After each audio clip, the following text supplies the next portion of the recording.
the Europeans, that's the reason why early in the program, anything that I feel is a little bit too European for me, I'm anti.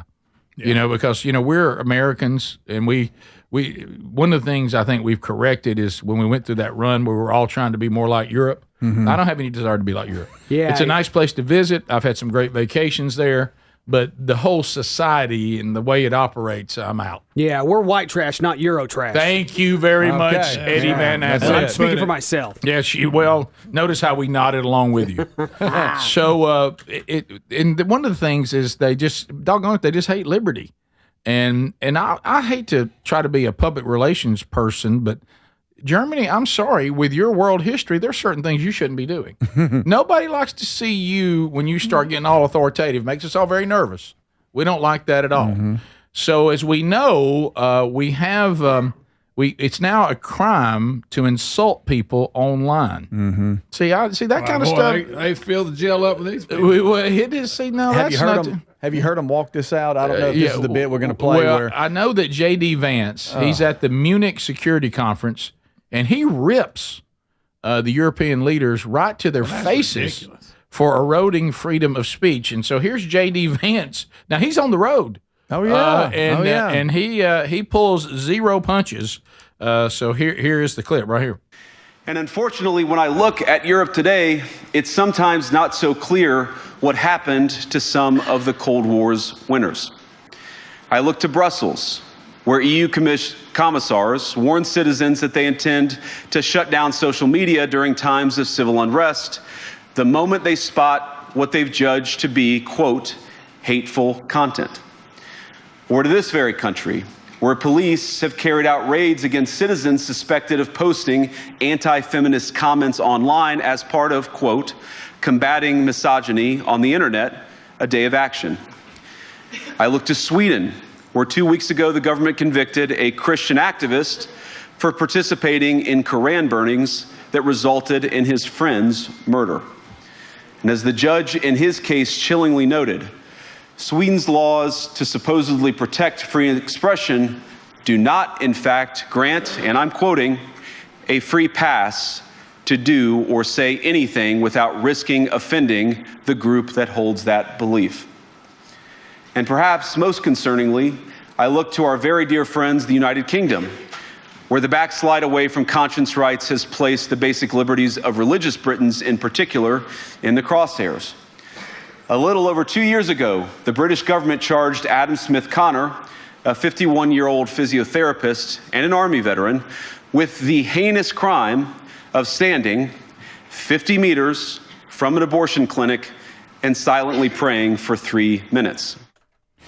Yeah, we remember that story. By the way, J.D. Vance not going to be invited back to speak. Probably not. Not back to the Munich Security Conference. That's an awkward one there. Yeah. That is almost as awkward as the time that Bubba and I forgot that we were in a speaking engagement that involved people in the concrete industry and the people in the asphalt industry, and we made jokes about concrete. And we noticed that some of the audience was not thrilled. Yeah. But anyway, so this is going on all over Europe. And here's 60 Minutes. This is going to bizarre. You're going to hear this as straight as you have heard it, as she is speaking to the German leadership about the crime of insulting people online. Here we go. That's clear. Is it a crime to insult somebody in public? Yes. Yes, it is. And it's a crime to insult them online as well? Yes. The fine could be even higher if you insult someone in the internet. Why? Because in internet, it stays there. If we are talking here face to face, you insult me, I insult you, okay, finish. But if you in the internet, if I insult you or a politician, that sticks around forever. Yeah. If somebody posts something that's not true, and then somebody else reposts it or likes it, are they committing a crime? Yeah, in the case of reposting, it is a crime as well, because the reader can't distinguish whether you just invented this or just reposted it. As this is a crime as well. You will not be reposting. Straight to jail. Did I see you click the heart? Was that a woman? Yes. All right. Yes, Greg. I am a Berman. Like You a will dude. not say things we do not like. Like a dude to me. We will decide who you like and who you don't. Sorry, we don't want to hear that from y'all anymore. Heart. Y'all got, y'all got, you're some, on record. y'all got some bad history with this. Yeah. We don't care for you determining who we like, who we don't like. Wouldn't you agree? They just need to stay out of it. Yeah, Yes. If we go by the past. let's say They gotta stay out of it. Let's say every. I don't know what there's Italian. Yeah, they're, what they're not. That's they're a not- spicy meatball, baby. They're not Italian. Let me say this: I got it. if the entire world, every single country, decided to do this, the Germans should say, "Oh, we're not going to do Yeah, that. we're not doing We're- that. we're out. No We're on comment. record here. No, we don't do that. Yeah. That's just good.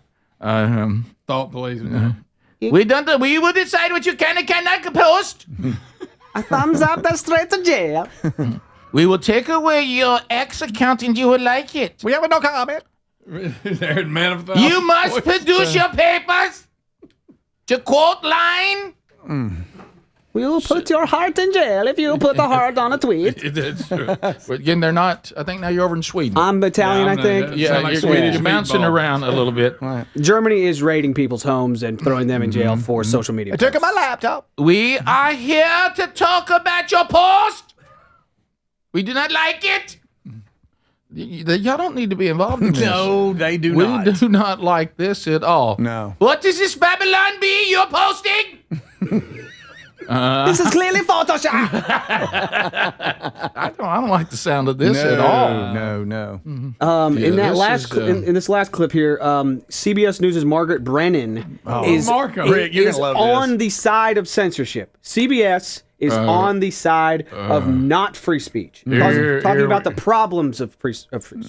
Here we go. Listen Well, to this. he was standing in a country where free speech was weaponized. Talking about J.D. Vance's speech in Germany. Oh, my Well, goodness. he was standing in a country where free speech was weaponized to Weaponized. conduct a genocide. Untrue. And he met with the head of a political party that has far-right views and some historic ties to extreme groups. Here we go. Such The context of that was changing the tone of it. And you know that the No, I have to censorship disagree with was you. specifically about the right. No, I have to disagree with you. Free speech was not used to conduct a genocide. The genocide was conducted by an authoritarian Nazi regime that happened to also be genocidal because they hated Jews and they hated minorities and they hated those that they had a list of people they hated, but primarily the Jews. There was no free speech in Nazi Germany. There was none. There was also no opposition in Nazi Germany. They were a sole and only party that governed that country. So that's not an accurate reflection of history. I also think it's wrong. Again, I go back to the point of his speech. Okay, the point of his speech was basically that there is an erosion in free speech and intolerance for opposing points of view within Europe, and that's of concern because that is eroding. That's not an erosion of your military capabilities. That's not an erosion of your economic standing. That's an erosion of the actual values that bind us together in this transatlantic union that everybody. That's right, man. Yeah, that's Marco. she's got that quite She knew that wasn't true when she opposite. said it. Yeah. We understand you've been negative about David Hasselhoff. You will be coming with us now. You don't like the Wiener Schnitzel? Jail! Straight to jail! You said he did not sing beautifully.